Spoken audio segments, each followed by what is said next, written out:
So welcome to the ADHD Women's Wellbeing Wisdom, little short bite-sized pieces of wisdom that I've curated from all the many episodes that have been recorded over this time. And I really hope that this short insight will help you on the week ahead. So today you'll hear from Aleta Storch. Aleta specialises in providing anti-diet, value-centred body liberation work with people who have a history of disordered eating, autoimmune conditions and ADHD. Let's hear what Aleta's got to say. I think some people have been so disconnected for so long, haven't they, with food and recognising all the different signs that I guess what food can and can't give them. Do you see a lot of people that come in there and just feel so disconnected? Yeah, absolutely. Like that disembodiment and what you're describing for yourself is what we would call like gentle nutrition, right? Like thinking about like, okay, not only do I know I need food, but I know that like a meal or a snack with protein is actually going to help me feel less foggy than if I just had, one macronutrient.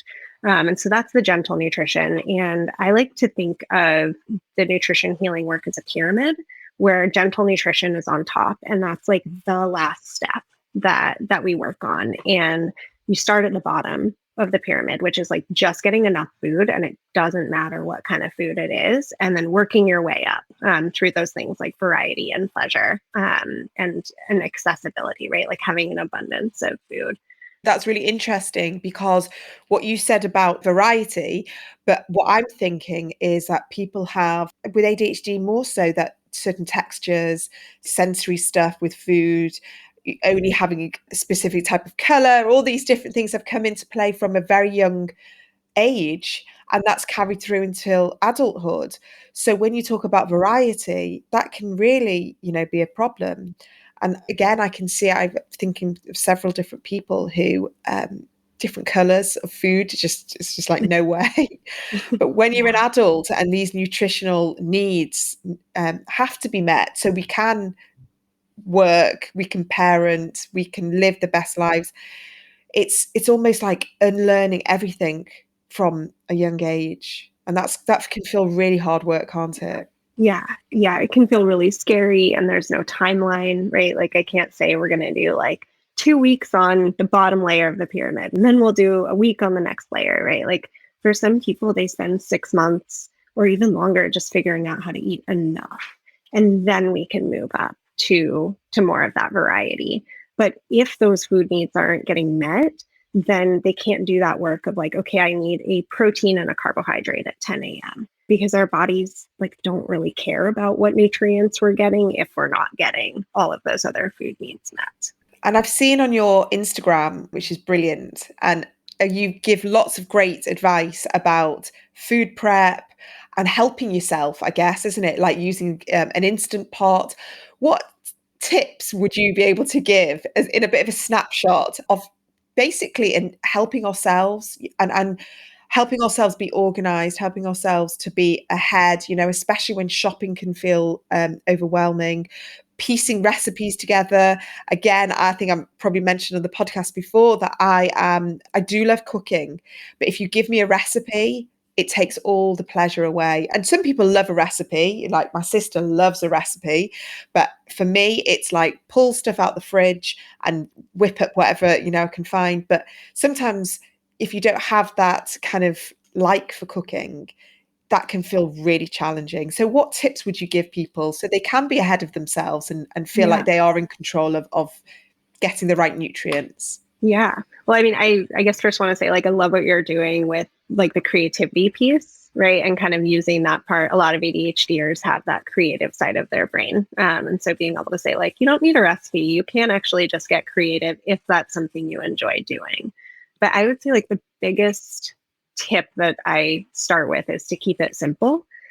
We have this idea that in order to be like, quote unquote, like good eaters or to be healthy, that we have to be preparing every single thing from scratch and that everything has to look like this, Instagram worthy meal or snack. And it's just not true, right? Like you can throw together a random snack and that's totally like just based on what you have, and that's totally fine.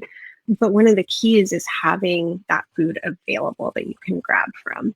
And so it might be just like stocking your fridge with foods that you know that you like, and not trying to say like I'm going to have cheese and crackers on Monday afternoon, right? It might be like open the fridge and really start to think about like what actually sounds good, what speaks to you, and then just grabbing that and eating it and letting that be okay.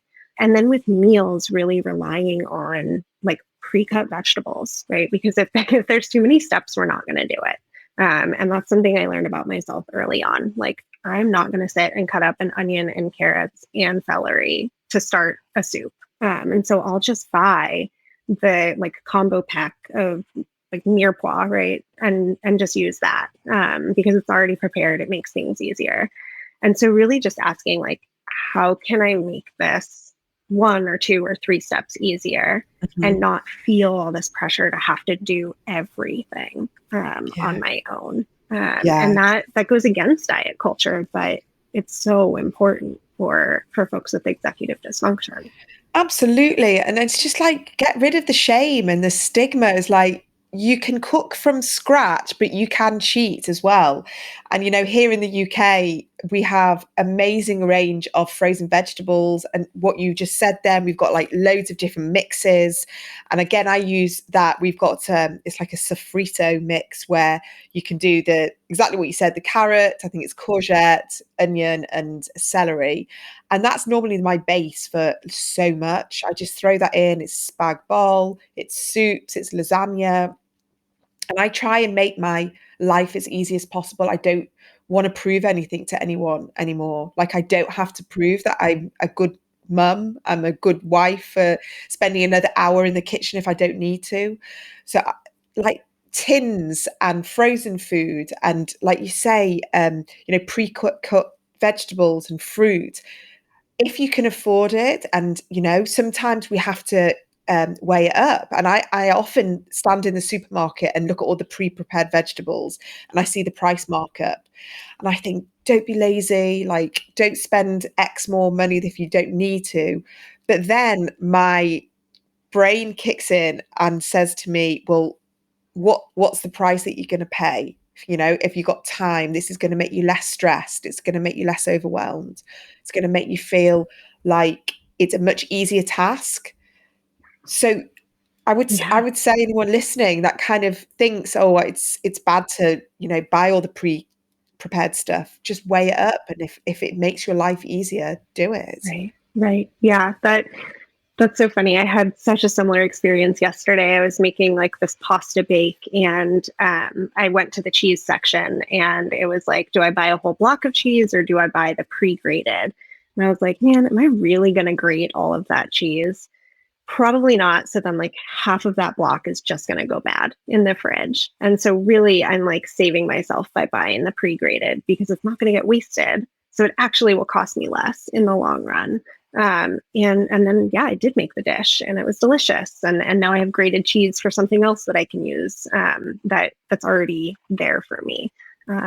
So I love that idea of like weighing the costs and the benefits. I think it is. And it's just, again, it's removing that shame of, it doesn't have to look like other people's food on Instagram. It doesn't have to match like all the recipes that you've seen. If it's working for you and you enjoy it and it's hopefully balanced in some way, then and I think it just goes to a much bigger way of thinking with ADHD, is that we have always been conditioned to do things the way other people do it, and we try and fit into boxes that other people do, but our way of doing things has always been different. Like we just think differently, and whether it's time saving or whether it's just because it just doesn't go in, like it's just like, no, that doesn't feel right.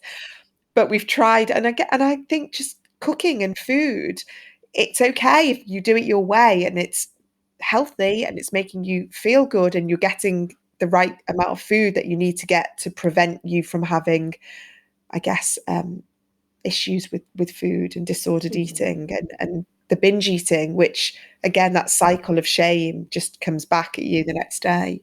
Yeah, absolutely. And even like preventing, like you said, like that hanger, right? Like, it's going to save you like 20 minutes to have all of the pre-prepared ingredients. then you get to eat 20 minutes earlier and maybe you'll be nicer to your family for 20 extra minutes.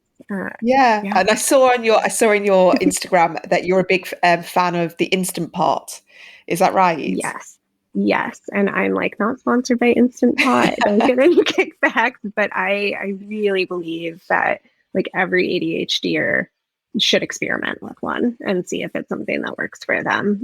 Because you can throw anything in. And one of my favorite things is like taking frozen meat out of the freezer and throwing it in because I never remember to take it out. That's just not something that's going to happen for me. And so that was a big game changer. And yeah, just being able to like throw things in and walk away um, makes making dinner so much easier for me. Yeah, I have to say I've got one as well, and I love it, and I use it for so many different things. And exactly that, say you come in from work or you come in with your kids, and you've had that realization that you've not done anything. It's just so much quicker. And again, it's you've got another tool to your belt, haven't you? Of instead of shaming yourself and oh my God, I've not done this again, it's okay. Like I've got the Instant Pot, I can do this, I can throw some stuff in from the freezer and dinner will still be ready, at a decent time, as opposed to having to resort to whether it's takeaway and the spiral of shame again of, oh, here's another night I've done a takeaway, another night I've not been organized. So it's definitely trying to find lots of tools and hacks that work for Mhm. us that may not work for other people with other families.